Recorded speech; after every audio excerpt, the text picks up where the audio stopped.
Cher Dimitri Caselli, merci beaucoup d'être venu au siège du souvenir napoléonien pour parler de votre dernier livre qui nous intéresse beaucoup, qui est Napoléon sur le divan.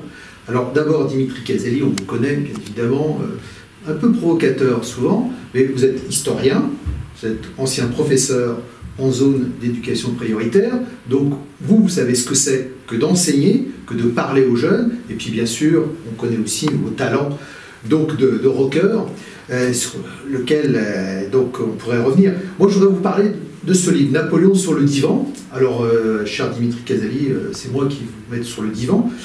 Donc, un Napoléon sur le divan comme vous ne l'avez jamais vu. Parce qu'il y a encore des choses à découvrir chez Napoléon. Absolument. Parmi ces 76 000 ouvrages qui ont été écrits sur Napoléon depuis le jour de sa mort en 1821, à chaque fois, j'en ai lu, pas tous, mais beaucoup, et toujours j'avais ce petit goût d'inachevé, je voulais... Donc j'ai tenté d'écrire le livre que j'aurais aimé lire. Et effectivement, de cerner ce personnage, ce caméléon de l'histoire qui est Napoléon, est une gageure absolument incroyable et extrêmement difficile à réaliser. Donc j'ai proposé, je me suis dit, je vais l'allonger sur un divan comme un psychanalyste et essayer d'éclairer à la fois sa face sombre et sa face lumineuse. Alors on vous prend souvent comme un provocateur, Dimitri Caselli, parce qu'on vous connaît bien pour batailler, pour reparler à nouveau de l'histoire de la France, l'histoire mondiale de la France, et notamment donc, la présence de la France en Afrique, en Amérique et ailleurs. Est-ce que c'est un nouveau brûlot, un nouveau livre de provocation, où vous apportez donc des choses nouvelles qu'on ne connaissait pas, je ne sais pas, Napoléon et les artistes, ou Napoléon et les psychologues Absolument, je suis connu pour être un vulgarisateur de l'histoire, pour essayer de raconter l'histoire, parce que pour moi ce sont les hommes qui font l'histoire, hein. C'est pour ça que je m'oppose à l'école marxiste, économique, etc. Donc pour moi Napoléon est avant tout un homme avec sa grandeur et ses côtés aussi misérables et minables. Donc je le montre quand c'est un véritable génie, et je le montre aussi quand parfois avec les femmes en particulier, c'est un goujat, avec certains personnages aussi, c'est pas toujours très bien conduit, et j'essaie, ma thèse, c'est d'expliquer, tant qu'il est entouré de Joséphine, de ses amis comme Lannes, ou Murat, ou même des généraux comme Lassalle, ces gens-là le ramènent sur terre, quoi. Alors que quand il divorce avec Joséphine, qu'il perd tous ses amis, il est atteint de mégalomanie du pouvoir. Et entre 1809 et 1814, on sent qu'il est en train de péter les plombs, et il multiplie les erreurs. Donc ça, c'est la thèse de mon livre. Alors à travers cet ouvrage, j'ai posé les questions qui dérangent. Napoléon est-il raciste, par exemple? Voilà, absolument. Pourquoi a-t-il restauré l'esclavage? Et bien sûr, j'explique, je m'inscris en faux. Napoléon n'a jamais été raciste, selon en plus les critères de l'époque. C'est un homme de son temps, Napoléon. Et effectivement, on le voit à de nombreuses reprises. Déjà, il n'était pas convaincu du rétablissement de l'esclavage dans les Antilles. On a les minutes du Conseil d'État qui le montrent assez sceptique déjà sur cette mesure, et ensuite à multiples reprises à Sainte-Hélène avec l'esclave Tobie, on voit bien qu'il n'a aucun racisme primaire tel qu'on le dit aujourd'hui. Et alors aussi on découvre Napoléon converti à l'islam. Oui, c'est intéressant parce que c'est les questions qui dérangent. On voit bien que Napoléon est un homme moderne, un homme, comme je dis, de son temps. Il n'a pas peur, il ne s'encombre pas de religiosité. Il est certes catholique, il explique à de nombreuses reprises, mais justement, pour lui, la religion n'est qu'un but politique. D'ailleurs, quand il est fasciné par Mahomet, depuis tout jeune, il écrit Napoléon, le masque du prophète, on sent bien, dès 19 ans, que ce qui le fascine dans l'islam, c'est avant tout Mahomet.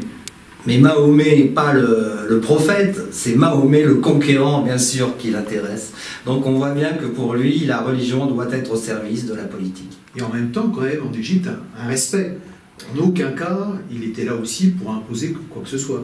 D'abord, le respect donc, des populations. on le voit très bien durant tout son règne, hein, que ce soit avec les juifs, que ce soit justement avec les musulmans, il y a toujours ce respect de la religion. Et c'est en ça que Napoléon est profondément français, puisque c'est même une certaine laïcité en lui qui germe. Il faut respecter toutes les religions, pourvu qu'elles n'interfèrent pas dans la politique. Alors dans ce livre, effectivement, passionnant, on se pose toutes les questions qu'on a envie de se poser. Il y a aussi, donc, puisqu'on parlait de divan tout à l'heure, puisque vous êtes sur le divan de Dimitri Caselli aujourd'hui, donc le traumatisme de l'enfance. Là, c'est un petit peu perturbant. Qu'est-ce qui s'est passé et qui donne envie de lire votre livre, bien évidemment. Il faut toujours retourner à l'enfance, hein, pour n'importe quel grand personnage, tout s'explique durant l'enfance. Et l'enfance de Napoléon est absolument cruciale pour lui. Déjà, il arrive en France à l'âge de 10 ans sans parler un seul mot de français. Il se retrouve dans le nord de la France, à Brienne, hein, à l'école royale militaire de Brienne.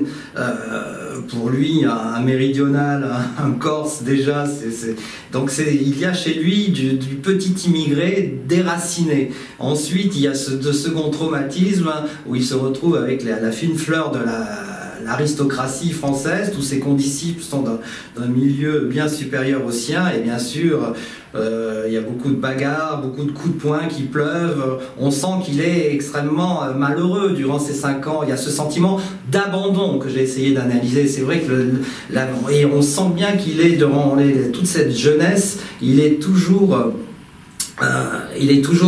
parfois au bord de la dépression, parfois même avec des tendances suicidaires. Il le dit lui-même plusieurs fois, il a essayé de se suicider. Avant la grande tentative de Fontainebleau, hein, en 1814, il y a déjà un terrain intéressant, si je puis dire. Effectivement, Napoléon, le rapport à la mort, c'est en même temps, il n'aime pas le suicide. Quand il entend parler de soldats qui suicident, il est contre ça, parce qu'il ne comprend pas, et en même temps, lui-même, effectivement, est taraudé par cette histoire de suicide ou pas.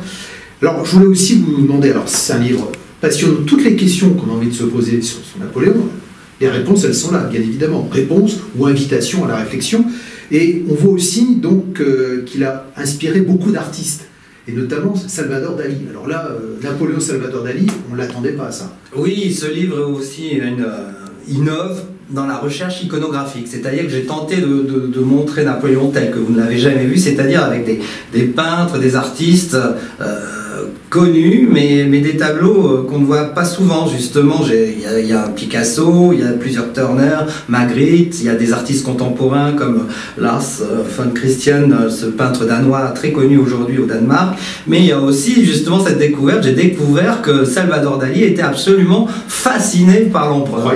Et ça, et à plusieurs reprises, j'explique pourquoi. Déjà, dès l'âge de 7 ans, il écrit « Je voulais devenir Napoléon hein, », le Napoléon de la peinture.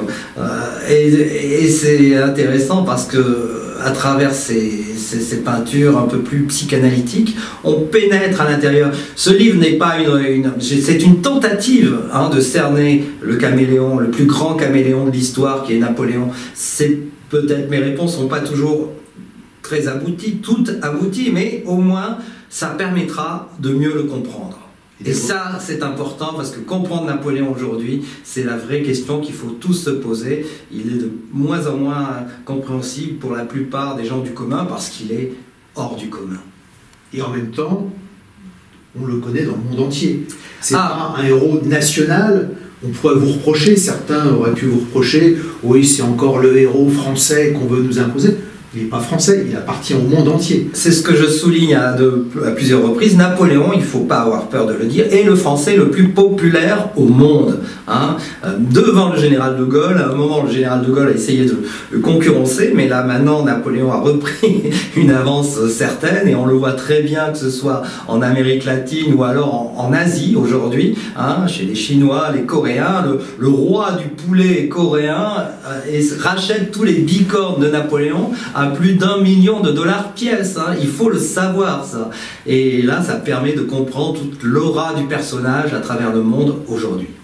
Donc vous êtes d'accord avec certains historiens qui refont l'histoire de la France en disant ce sont les étrangers qui ont fait la France, donc Napoléon fait partie de ces étrangers qui ont fait la France.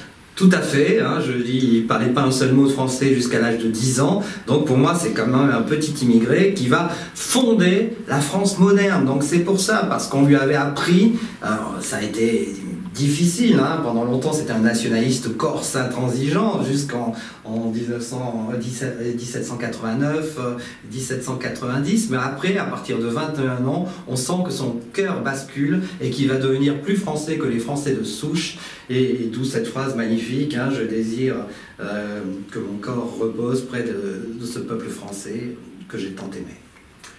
Dimitri Caselli, merci beaucoup. Moi, je voudrais poser une dernière question. Et pourquoi vous intéressez donc à Napoléon? À vous d'être sur le divan. Qu'est-ce qui se passe? Vous avez un problème à régler avec lui, ou non, vous allez passer à autre chose un jour, ou pas? Je pense qu'il nous montre la propre médiocrité de notre personnel politique aujourd'hui. C'est ça qui quand on met en perspective les événements actuels et l'histoire passée, l'histoire de France passée, je suis absolument furieux, scandalisé par le personnel politique qui nous dirige aujourd'hui. Dimitri Caselli, merci beaucoup. Moi, je recommande, le Souvenir napoléonien recommande, donc la lecture de ce livre absolument nouveau, c'est Napoléon sur le divan. Toutes les questions qu'on a envie de se poser, effectivement, Napoléon est-il raciste, Napoléon est-il un goujat, est-il un homosexuel, Napoléon, Hitler, tout y passe, tout y passe. Et donc, il faut vraiment lire ce livre, et après, on se sent un peu plus armé et surtout fier de Napoléon.